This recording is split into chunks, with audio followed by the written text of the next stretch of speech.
हम लोग को पढ़ना है रेखीय आवर्धन, और सिलेबस में ना होने की वजह से हमने आपको बहुत सारी बातें नहीं पढ़ाया है, जो नहीं पढ़ाया है उसके बारे में, लेकिन हम जब तक डिस्कस नहीं कर लेंगे तब तक आपको ये रेखीय आवर्धन क्या होता है समझ में नहीं आएगा। तो क्या चीज नहीं पढ़े उसके बारे में बात कर लेते हैं। हम लोग को पढ़ना था कि लेंस के द्वारा प्रतिबिंब बनाने के नियम। सबसे पहले तो बात हमको ये पढ़ना था कि लेंस के द्वारा प्रतिबिंब बनाने के नियम, और लेंस के द्वारा जो प्रतिबिंब बनाने के नियम में जो सबसे पहला वाला जो हमको नियम पढ़ना था, उसमें सबसे पहले वाले नियम के बारे में बात कर लेते हैं। ये जो हमारे पास एक लेंस है, इस लेंस को हमने क्या कह दिया, ये लेंस का नाम है उत्तल लेंस। उत्तल लेंस का एक प्रकाशिक केंद्र है, ऑप्टिकल पॉइंट है O, ठीक है। सेंटर आप C भी कह सकते हैं। यहाँ पर आपका F1 होगा और इस जगह पर आपका 2F1 होगा। हमारा हो जाता है F2 और यहाँ पे हो जाता है 2F2।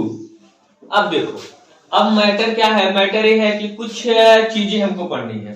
जो प्रकाश किरणें प्रतिबिंब बनाने का नियम नंबर पहला हमको लिखवाना नहीं है, इसलिए हम बता नहीं रहे हैं। जो प्रकाश किरणें मुख्य अक्ष के समांतर आपतित होती है, लेंस से अपवर्तन के पश्चात द्वितीय मुख्य फोकस से होकर चली जाती है।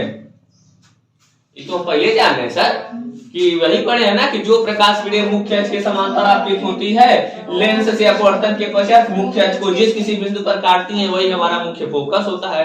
वही तो जब मुख्य अक्ष के समांतर आपतित होती है, जिस किसी बिंदु को काटती है मुख्य फोकस होता है, तो फिर जो समांतर आती है और मुख्य फोकस से ही होके जाती है तो वही मुख्य फोकस होता है,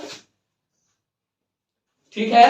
तो जो भी प्रकाश किरण मुख्य अक्ष के समांतर आती है, लेंस को जिस किसी बिंदु पर प्रतिच्छेदित करती है, या लेंस के मुख्य अक्ष से के जिस बिंदु से होकर के गुजरती है वही उसका मुख्य फोकस होता है, ठीक है।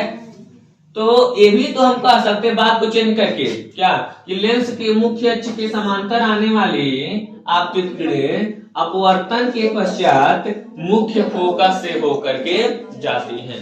रूल नंबर 1, समांतर आती है, जिस बिंदु से होकर जाती है उसको मुख्य फोकस कहते हैं, या फिर डायरेक्ट कहते हैं मुख्य फोकस से होकर जाती है।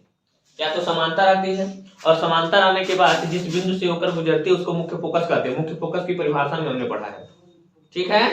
तो उसी तरीके से आपको याद हो ना, अब याद नहीं रहेगा तो ऐसे मुंह बना के बैठे रहोगे, खराब शक्ल वाला, ठीक है। तो क्या हुआ कि जो प्रकाश किरणें मुख्य अक्ष के समांतर आपतित होती हैं, लेंस से अपवर्तन के पश्चात मुख्य फोकस से होकर जाती हैं। ये तो उत्तल लेंस हो गया। अवतल लेंस में मुख्य फोकस से होकर जाती हुई प्रतीत होती है। ये आप जान रहे हैं, कक्षा 10 में पढ़े हैं, 12 में। रूल नंबर 1, ठीक है। रूल नंबर 2 के बारे में बात कर लेते हैं, नीचे से ऊपर, ठीक है। क्या हुआ पढ़ लेते हैं। रूल नंबर 2, रूल नंबर 2 ये कहता है, ये हमारा ऑप्टिकल पॉइंट हो गया, ये हमारा F1, ये 2F1, ये हमारे पास F2, ये 2F2। जो प्रकाश किरणें लेंस के प्रथम मुख्य फोकस से होकर आती हैं, जो प्रकाश किरणें लेंस के प्रथम मुख्य फोकस से होकर के आती हैं, देखो कैसे आ रही हैं, मुख्य फोकस से होकर के लेंस से अपवर्तन के पश्चात मुख्य अक्ष के समांतर हो जाती है, ठीक है। ये दूसरा रूल है। प्रतिबिंब बनाना अगर हम लोग पढ़े होते तो हमारे लिए होता, बट लिख नहीं रहा तो पढ़ा देते। तो जो प्रकाश किरणें मुख्य अक्ष के समांतर आती है, द्वितीय मुख्य फोकस से होकर, अरे पहले मुख्य फोकस का परिभाषा है ये कि लेंस के मुख्य अक्ष के जिस बिंदु से आपतित प्रकाश किरणें लेंस से अपवर्तन के पश्चात मुख्य अक्ष के समांतर हो जाती हैं, वही उसका प्रथम मुख्य फोकस होता है। और अगर कोई प्रकाश किरण प्रथम मुख्य फोकस से होकर के आएगी तो एक अवश्य बात है कि वो मुख्य अक्ष के समांतर हो जाएगी, ठीक है। चलिए नेक्स्ट प्रॉपर्टी के बारे में हम लोग डिस्कशन कर लेते हैं। अगला वाला रूल क्या कहता है, 3 रूल हमको पढ़ने हैं। थर्ड वाला रूल थोड़ा अलग पेन से, जिसके बारे में भी आप पहले से जान रहे हो, क्या जो भी ये हमारा ऑप्टिकल पॉइंट है, इधर जो है सो है, जो प्रकाश किरणें किसी लेंस के प्रकाशिक केंद्र से आपतित होती हैं, वो बिना विचलित हुए सीधे उसी मार्ग पर चली जाती हैं। अपने मार्ग पर अर्थात जिस मार्ग पर आई है सीधे उसी मार्ग पर जाती हैं, विचलित नहीं होती हैं। 3 रूल आपको जानना है। 3 रूल अगर आप जान रहे हैं तो फिर ठीक है आपके लिए। हम लोग पढ़ने जा रहे हैं रेखीय आवर्धन, और रेखीय आवर्धन का थोड़ा सा हम करेंगे डेरिवेशन, और उस डेरिवेशन को करने के लिए ये बात हमारे लिए है जरूरी, इसलिए हमने बता दिया। किसी लेंस के सामने रखी गई वस्तु का प्रतिबिंब, उसका कुछ ना कुछ तो प्रतिबिंब बनेगा ना कहीं ना कहीं। किसी लेंस के सामने रखी गई प्रतिबिंब की लंबाई तथा उसी वस्तु की लंबाई के अनुपात को उसका रेखीय आवर्धन कहते हैं। यानी जो यम हुआ, रेखीय आवर्धन को हम कैपिटल एम से प्रदर्शित करते हैं। ये क्या हुआ, यहाँ पे ऊपर होगा a डैश b डैश बटे ab, यानी यहाँ पे हो गया प्रतिबिंब और यहाँ पे हो गया है। किसी लेंस के सामने रखी वस्तु के प्रतिबिंब की लंबाई अर्थात I तथा उस वस्तु की लंबाई अर्थात O के अनुपात को उसका हम रेखीय आवर्धन कहते हैं। ठीक है, यानी क्या, किसी वस्तु के सम्मुख रखी किसी लेंस के सम्मुख रखी वस्तु के प्रतिबिंब की लंबाई तथा स्वयं उस वस्तु की लंबाई के अनुपात को उसका रेखीय आवर्धन कहते हैं। इसे हम यम से प्रदर्शित करते हैं। लेकिन थोड़ा सा आगे बढ़ते हैं और चलिए हम लोग देख लेते हैं कि प्रतिबिंब कैसा बनता है, प्रतिबिंब कैसा बनता है और मतलब रेखीय आवर्धन कैसे होता है, उसके बारे में थोड़ा सा बना लेते हैं। तो ये जो हमारे पास एक है लेंस, उत्तल लेंस, ठीक है। उत्तल लेंस का ए पॉइंट है ऑप्टिकल पॉइंट, ए है f1, ए है 2f1, ए f2 और ए 2f2। चलिए, इसी पर हमने एक वस्तु रख दिया है, वस्तु का नाम है ए और बी, ठीक है। जो प्रकाश किरणें मुख्य अक्ष के समांतर आपतित होती हैं, लेंस से अपवर्तन के पश्चात मुख्य फोकस से होकर जाती हैं। मुख्य फोकस कौन वाला, द्वितीय वाला। तो ये लेंस से जब अपवर्तित होंगी तो मुख्य फोकस से होकर के जाएंगी। लेकिन हमने बता रखा है कि प्रतिबिंब को बनाने के लिए कम से कम 2 अपवर्तित किरणों का होना जरूरी है। जब तक 2 अपवर्तित प्रकाश किरणें हमारे पास नहीं होंगी तब तक प्रतिबिंब नहीं बनेगा। तो एक और गुजार देते हैं, प्रकाशिक केंद्र से ही गुजार दिया जाए, ठीक है। और दूसरी प्रकाश किरण जब आप सीधे सीधे गुजारेंगे तो जो इसका प्रतिबिंब है वो 2f पर बनेगा। जब तक 2 अपवर्तित प्रकाश किरणें मिलेंगी नहीं तब तक किसी वस्तु का प्रतिबिंब नहीं बनेगा। किसी वस्तु का प्रतिबिंब बनने के लिए 2 अपवर्तित प्रकाश किरणों का मिलना जरूरी होता है, ठीक है।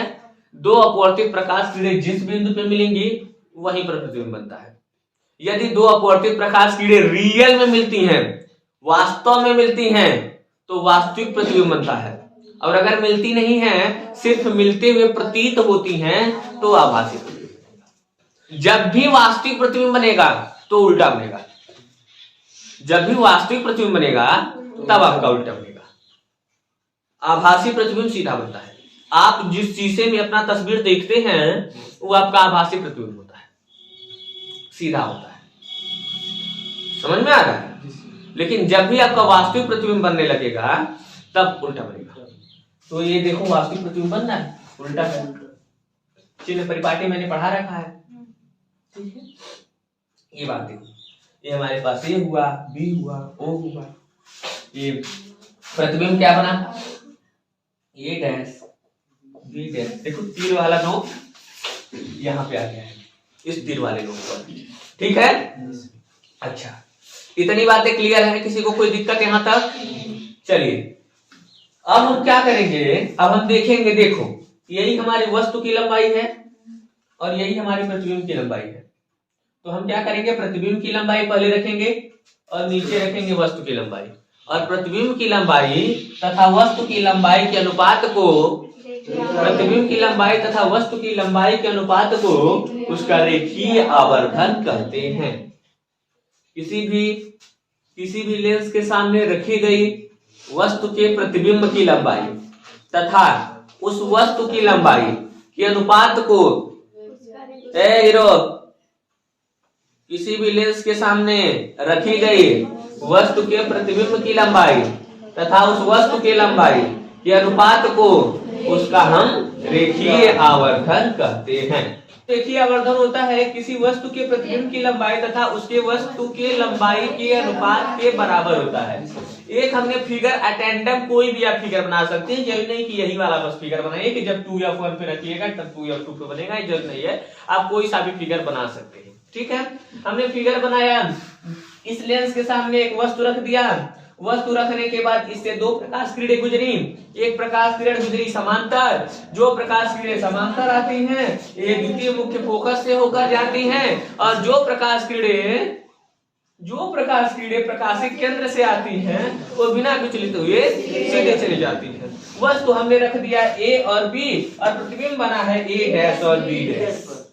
ठीक है, इसमें हम आपको दो त्रिभुज दिखाएंगे और दो त्रिभुज दिखा करके आपको मैथ पढ़ाएंगे।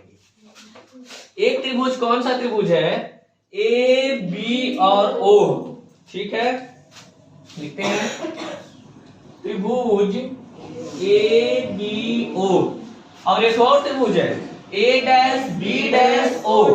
हाँ, ओ डैश नहीं, ओ ए डैश बी डैश ओ में त्रिभुज ए बी ओ और त्रिभुज ए डैश बी डैश ओ में क्या हुआ?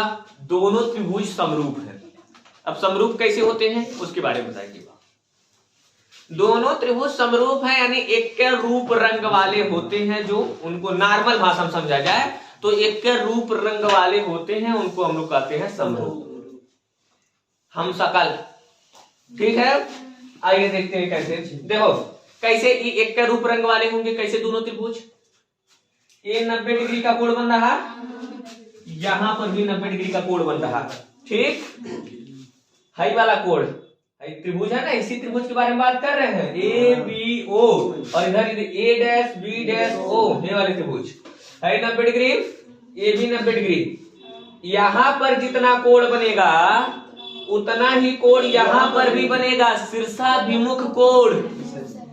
और शीर्षाभिमुख कोण आपस देखो काट रहे ना, शीर्षाभिमुख कोण और शीर्षाभिमुख कोण आपस में बराबर। अच्छा, और आगे बढ़ते हैं। जब किसी त्रिभुज के दो ठो कोण आपस में बराबर हो गए, प्रश्नों, जब किसी त्रिभुज के दो कोण आपस में बराबर हो गए तो तीसरा तो अपने आप बराबर हो जाएगा, क्योंकि तीनों कोणों का योग 180 अंश होता है, दो तो बराबर है तो तीसरा तो अपने आप बराबर होगा। जैसे मान लो इधर 3 लोग को खड़ा कर दिया जाए, इधर 3 लोग को खड़ा कर दिया जाए, और क्या है कि तीनों लोग का भार तौल दिया जाए, तो तीनों लोग का भार तौल जाए तो 180 आ रहा है, 180 किलो। 3 लोग का भार तौला गया 180 किलो। ठीक है, तो अगर दो लोग मतलब एक लोग इधर का 90 किलो का है, एक लोग इधर का 90 किलो का है, तो ठीक है दोनों बराबर हो गए। एक लोग इधर का जे किलो का है, इधर वाला भी एक लोग वही किलो का है, यानी ये दोनों बराबर हो गए। तो तीसरा वाला तो अब ऑब्वियस सी बात है अपने आप बराबर ही होगा, क्योंकि तीनों का योग 180 आ रहा था। तो वही सेम टू सेम बात है। तो जो तीसरा वाला जो कोण होगा ये अपने आप बराबर होगा, और अगर तीसरा वाला अपने आप बराबर हुआ तो ये त्रिभुज एक जैसे दिखेंगे, एक जैसे रंग रूप आकार वाले दिखेंगे। समझ में आ रहा है? एक जैसे रंग रूप आकार वाले, क्योंकि कोनो ज्यादा कोनो वाली भुजा हे पे नहीं गई होगी, कोनो वाली भुजा हे पे नहीं गई होगी, जौने एंगल पे वो वाली भुजा आई है वही एंगल पे इसकी वाली भी भुजा है। तो इस तरीके से त्रिभुज कहेंगे त्रिभुज ए बी ओ और ए डैश बी डैश ओ में दो तो कोण बराबर हो जाते तो तीसरा अपने आप बराबर हो जाता है। ठीक है, क्या लिख सकते हैं हम लोग? डायरेक्ट लिख दे समरूप है कि लिख के दिखा दें? हाँ? लिख दीजिए, चलिए लिख देते हैं। Angle O A B O है वाला कोण, एंगल ए बी ओ बराबर है angle A dash B dash O के, A dash B dash O के। चलिए अगली लाइन हम यहां लिखेंगे। आइए दूसरा वाला एंगल कौन सा है, क्यों क्यों बराबर है 90 डिग्री, ठीक है, क्योंकि 90 अंश के है।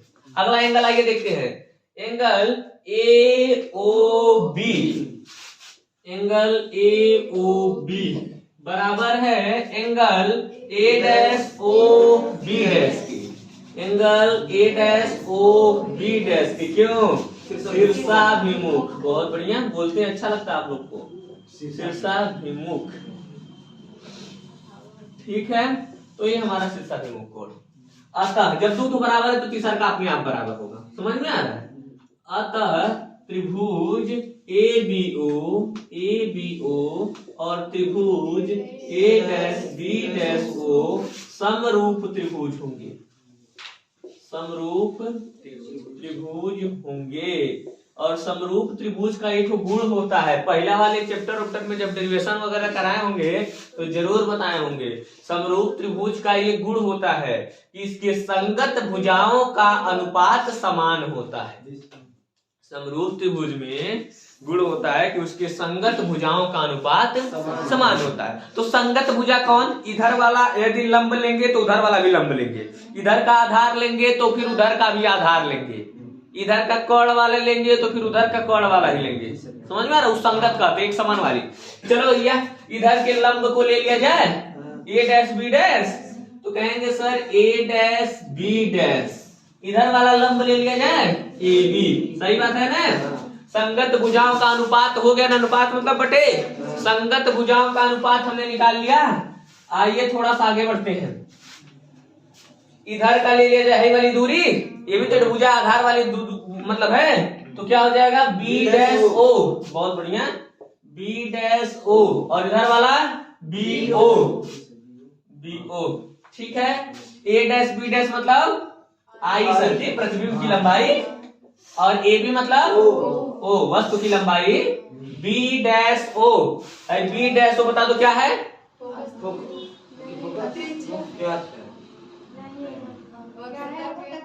प्रतिबिंब की दूरी है मूर्खों, प्रतिबिंब की दूरी, लेंस के प्रकाशिक केंद्र से प्रतिबिंब की दूरी है, और प्रतिबिंब की दूरी को किससे दिखाते हैं, भी से, प्लस में दिखाएंगे, प्लस में ही। अरे लेकिन एक चीज हम गलती कर दिए, बता दो गलती क्या की है, जल्दी जल्दी जल्दी।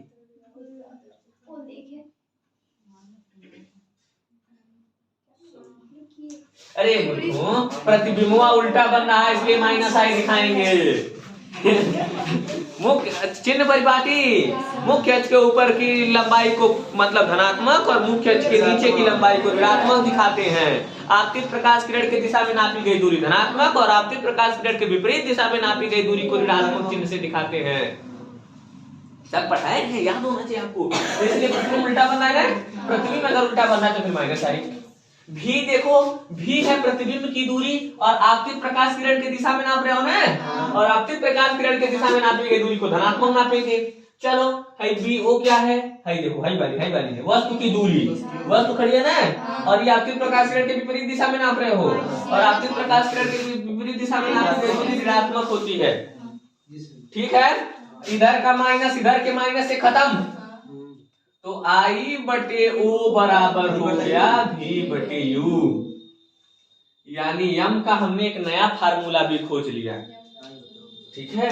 यम बराबर क्या हुआ सर, यम बराबर आई बटे ओ हम जानते थे, हमने और निकाल लिया भी बटा यू, यानी हम एक नई परिभाषा भी बना सकते हैं आवर्तन की।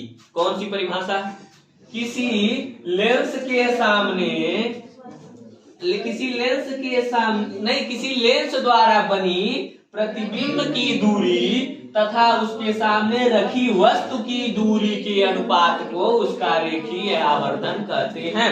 जैसे हमने कहा था प्रतिबिंब की लंबाई तथा वस्तु की लंबाई के अनुपात को रेखीय आवर्धन कहते हैं, उसी तरीके से हम कहेंगे प्रतिबिंब की दूरी तथा वस्तु की दूरी के अनुपात को हम उसका रेखीय आवर्धन कहते हैं।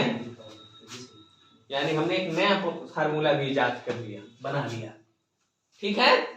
कोई दिक्कत किसी को, समझ में आया, ठीक है। अवतल लेंस का रेखीय आवर्धन, चलिए ये हमारे पास अवतल लेंस है,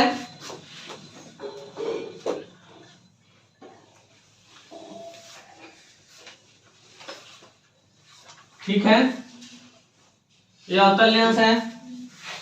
इधर हमारे पास हो गया है F2, यहाँ पर हो जाएगा 2F2, इधर हो गया F1, इधर हो गया 2F1। अवतल में उल्टा बनता है ना, हाँ, तो अवतल में बना है उल्टा। जो प्रकाश किरणें, मान लीजिए हमने रख दिया है कहीं पे वस्तु, सपोज कर लीजिए कि हमने यहीं पर रख दिया है वस्तु। अगर हमने यहाँ पे वस्तु रख दिया है तो जो प्रकाश किरणें मुख्य अक्ष से समांतर आपतित होती हैं, लेंस से अपवर्तन के पश्चात मुख्य फोकस से होकर जाती हुई प्रतीत होती हैं। यानी ऐसा लगेगा कि ये बेचारी यहीं से होकर के चली जा रही है, ये सी है, ठीक है। और जो प्रकाश किरणें लेंस के प्रकाशित केंद्र पर आपतित होती हैं, बिना विचलित हुए सीधी निकल जाती है। वस्तु हमने कौन सा रखा है, AB। प्रतिबिंब कौन सा बन रहा है, A', वस्तु से छोटा बन रहा है, सीधा बन रहा है, दिख रहा है। हमारे पास दो त्रिभुज फिर से मिलते हैं, है समझ में आया नहीं आया? आ गया। जो प्रकाश किरणें मुख्य अक्ष के समांतर आपतित होती हैं, जब लेंस से अपवर्तित होती है तो मुख्य फोकस से होकर जाती हुई प्रतीत होती, उधर चल जाएगी, ठीक। इधर पीछे बढ़ाने पे लगेगा, अच्छा चलो। जो प्रकाश किरणें इसके प्रकाशित केंद्र से होकर आएंगी तो बिना विचलित, थोड़ा फिगर अगर टेढ़ा गाढ़ा होगा तो उसका बैलेंस कीजिएगा, ठीक है। जो प्रकाश किरणें मतलब लेंस के प्रकाशित केंद्र से आती है, बिना विचलित हुए सीधे चली जाती है। अब देखो, है दोनों प्रकाश किरण आगे बढ़ाने पर कहीं नहीं मिलती, मिल नहीं सकती। चलो पीछे बढ़ा देख लेते हैं, पीछे बढ़ाए कहीं पे मिल गई, मिल जाएगी, मिली नहीं लेकिन मिलती प्रतीत हुई, यानी आभासी प्रतिबिंब बना। समझ में आ रहा है? क्योंकि प्रकाश किरणें वास्तव में नहीं मिल रही हैं, और जब प्रकाश किरणें वास्तव में नहीं मिलती हैं तो उसको हम लोग आभासी प्रतिबिंब कहते हैं, क्योंकि सिर्फ हमको आभास होता है, रियलिटी से उसका कोई लेना लाना नहीं होता है, तो हमारा आभास होता है। मिलेगा तो वास्तविक, कितनी बार बता चुके। चलिए आइए, अब हमारे पास दो त्रिभुज हैं। कौन कौन सा त्रिभुज है? लिखेंगे त्रिभुज वही ABC, या ABO कुछ लिख दो, वो लिख दो, C लिखो, कोई दिक्कत नहीं है। हालांकि आपके मित्तल साहब की किताब में C लिखा है, इसलिए हम ज्यादातर कोशिश करते हैं C ही लिखे, ताकि आप कंफ्यूज ना हो, वो लिख सकते, कोई दिक्कत नहीं, ठीक है। ABC और एक और त्रिभुज बना छीन के,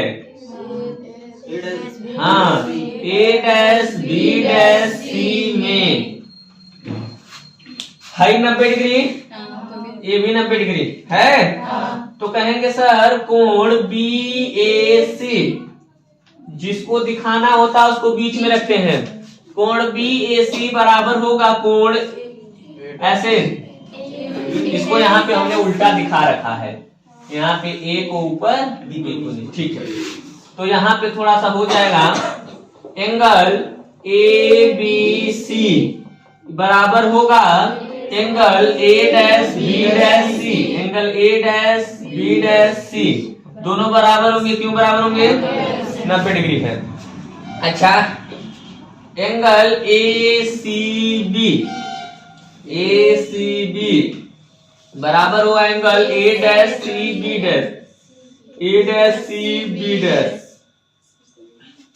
ये क्यों बराबर होगा? अरे मूर्खों, कॉमन है यार दोनों त्रिभुजों में, देखो है पड़वा चाहे पड़वा, नहीं दिखा? अरे चाहे हे वाले कोना की बात करें, बड़का वाले त्रिभुजों चाहे छोटा वाले त्रिभुजों, कोना तो ये है, तो कॉमन नहीं है, कॉमन या उभयनिष्ठ लिख सकते हैं। दोनों त्रिभुजों में इक्कठ कोना आ रहा है, तो इक्कठ कोना आ रहा है दोनों त्रिभुज, चाहे बड़का वाले त्रिभुज कहोगे कोना तो यह है, सही बात है। छोटका वाले त्रिभुज कहो तो यह है, तो दोनों बराबर, तो अभी ऐसी बात है, होना है, तो इसलिए हमने कह दिया उभयनिष्ठ है, जिसकी वजह से ये बराबर है। और अगर बराबर है तो क्या होगा? दोनों त्रिभुज समरूप, क्योंकि तीसरा तो ऑब्वियस सी बात है, अपने आप बराबर हो जाने वाला है, तो तीसरा का हमको दिखाने की जरूरत नहीं, दो दिखा दिए और एकदम सही है, तो तीसरा वाला अपने आप बराबर हो जाएगा। अर्थात त्रिभुज ABC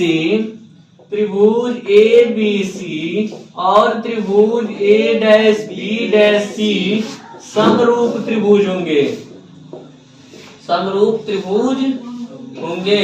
और समरूप त्रिभुज में संगत भुजाओं का अनुपात बराबर होता है। किसी भी समरूप त्रिभुज में संगत भुजाओं का अनुपात बराबर होता है। आइए संगत भुजाओं का अनुपात देख लिया जाए। सबसे पहले हम लोग देख लेते हैं, इसका है लंब वाला तो इसका भी लंब वाला, सही बात है। तो हम क्या लिखने जा रहे हैं, ए डैश बी डैश बटे ए बी, और दूरियों देख लेते हैं, बी डैश सी बटे बी सी। हाई वाले छोटका त्रिभुज के है आधार वाला, है बड़का त्रिभुज के है आधार वाला, समझ में आ रहा है। तो ये हमारे पास हो गया है बी डैश सी बटे बी सी। देखो जिसको नहीं समझ आएगा जरूर पूछेगा, एक छोटका वाला लिए थे, एक में खाई वाला लिए, एक है छोटका वाला लिए थे, में खाई वाला लिए, ठीक है।